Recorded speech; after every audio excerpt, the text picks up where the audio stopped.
ჩვენი მიზანია გავარკვიოთ რა არის ელექტრობა და რა არის დენი. ჯერჯერობით დავაკვირდეთ, რომ გვაქვს მაგნიტი, მუდმივი მაგნიტი, რომელსაც აქვს ორი პოლუსი, ეს არის ჩრდილოეთი და სამხრეთ პოლუსი. დავაფიქსიროთ, რომ ჩრდილოეთ პოლუსი წითელი ფერით არის აღნიშნული, სამხრეთ პოლუსი ნაცრისფერი ფერით და გვაქვს კომპასი, რომლის ისარიც ასევე არის აღნიშნული წითელი ფერით და ნაცრისფერი ფერით. ეხლა შევხედოთ პირველ რიგში იმას, რომ კომპასის ისრის ჩრდილოეთ ნაწილი მიმართულია კომპასის სამხრეთ ნაწილისკენ. საკმარისია შევუცვალოთ პოლარობა მაგნიტს, კომპასის ისარი ისევ შემოbrunდება. აქედან შეგვიძლია მარტივი დასკვნა გავაკეთოთ. მაგნიტის და კომპასის განსხვავებულ პოლუსიანი ნაწილები ერთმანეთისკენ მიიზიდებიან. ექსპერიმენტი მეორე. თუ მაგნიტს გადავაადგილებთ, კომპასის ისარი აუცილებლად გაყვება მას. ახლა მივაქციოთ ყურადღება აი ამ პატარა კომპასის ისრების აღნიშნულ ფიგურებს, რომლებიც გვიჩვენებენ მაგნიტის ირგვლივ შექმნილ მაგნიტურ ველს. სწორედ ეს მაგნიტური ველი ზემოქმედებს კომპასის ისარზე და თუ მაგნიტს უბრალოდ მიუახლოვებთ ან დავაშორებთ ისარს, კომპასის ისარი არ მოქმედებს, არ იცვლება, ხოლო საკმარისია გადავაადგილოთ, ანუ შევცვალოთ კომპასის ისრის მიმართ მაგნიტის მდგომარეობა, კომპასის ისარი განიცდის რა ზემოქმედებას მაგნიტური ველისგან, აუცილებლად გადაიხრება შესაბამის მხარეს. ახლა შემდეგი ექსპერიმენტი. ავიღოთ იგივე მაგნიტი და ავიღოთ ნატურა და ნატურასთან შეერთებული რამდენიმე ხვია, მავთულის გამტარის რამდენიმე ხვია. ვნახოთ ჩვენი ექსპერიმენტი აქ როგორ იჩენს თავს. ავიღოთ მაგნიტი და დავიწყოთ მისი გადაადგილება ზემოთ და ქვემოთ. როგორც ხედავთ, არაფერი განსაკუთრებული არ ხდება, მაგრამ საკმარისია ეს მაგნიტი გადავაადგილოთ კოჭის შიგნით, ნატურა იწყებს ნათებას. ესე იგი, როგორც კი მაგნიტის ძალწირები გადაკვეთენ გამტარეს ძალწირებს, მასში დენი წარმოიშვება. მოდით შევცვალოთ ნატურა საზომი ხელსაწყოთი და გავიმეოროთ. ესე იგი, აი როგორც ხედავთ, მხოლოდ გადაადგილების დროს წარმოიშვება. თუ მას გავაჩერებთ კოჭაში, არანაირი დენი მავთულში არ წარმოიშვება. ახლა შემდეგი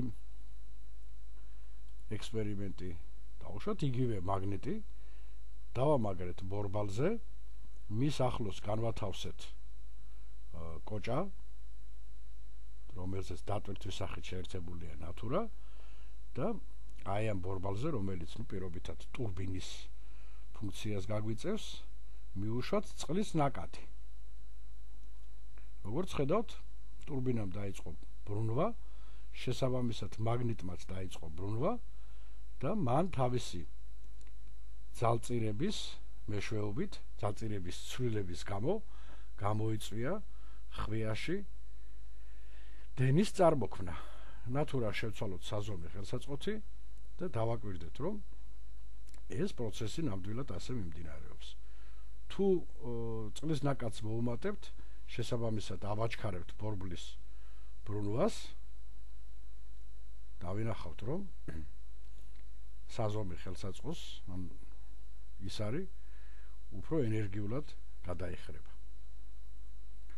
ახლა კიდე ერთი ექსპერიმენტი, სადაც ისევ კომპასი გვაქვს, ისევ გვაქვს ხვიები და დენის წყარო, მაგრამ ამჯერად მხოლოდ მუდმივი დენის წყარო. ანუ ეგრეთ წოდებული ბატარეა, აკუმულატორი, ქიმიური ელემენტი. ძაბვა მივცეთ დადებითი პლუს 10 ვოლტი და ასეთ დენის წყაროს ქვია მუდმივი დენის წყარო, იმიტომ რომ ელექტრონები როგორც ხედავთ ერთი მიმართულებით მიედინებიან და ამის გამოც ქვია მათ მუდმივი დენის წყარო, ვინაიდან ელექტრონების მიმართულება მუდმივია, ჩვენ შემთხვევაში ეს არის მინუსიდან პლუსისკენ. ეხლა შევცვალოთ პოლარობა, ანუ პირიქით გავაკეთოთ, ხედავთ რომ ელექტრონები მეორე მიმართულებით მიედინებიან, მაგრამ კომპასზე როგორი მოქმედა? კომპასმა შეიცვალა მაჩვენებელი. ესე იგი, თუ კოჭაში გავატარებთ დენს, მისი მიმართულების მიხედვით კოჭის გასწვრივ და ირგვლივ წარმოიქმნება ელექტრომაგნიტური ველი, რომლის ძალწირების მიმართულებაც დამოკიდებულია კოჭაში გამავალი დენის მიმართულებაზე. ახლა მუდმივი დენის წყარო შევცვალოთ ცვლადი დენის წყაროთი, სადაც ვხედავთ რომ ცვლად დენს აქვს სინუსოიდის ფორმა და იწყება 0-დან, თანდათანობით იმატებს, აღწევს მაქსიმუმს, ისევ 0-მდე მცირდება, მერე იცვლის მიმართულებას და ისევ 0 მდგომარეობაში მოდის. დავაკვირდეთ რომ ამ შემთხვევაში ელექტრონების მოძრაობის მიმართულება იმის დამიხედვით თუ დიაგრამაზე, სინუსოიდაზე რა ხდება ძაბვის მომატება 0-დან მაქსიმუმისკენ, ან 0-დან მინიმუმისკენ, ანუ 0-დან პლუსისკენ, ან 0-დან მინუსისკენ იცვლება, ამის მიხედვით კოჭაში იცვლება დენის მიმართულება. რა კი დენის მიმართულება ცვლადია, ასეთ დენს ცვლადი დენი ეწოდება. და ვინაიდან კოჭაში დენის მიმართულება იცვლება მის ირგვლივ შექმნილი ელექტრომაგნიტური ველის მიმართულებაც, რაც ჩანს ველის აღნიშვნებზეც და ჩანს კომპასის ისრის ადგილმდებარეობის შეცვლაზეც.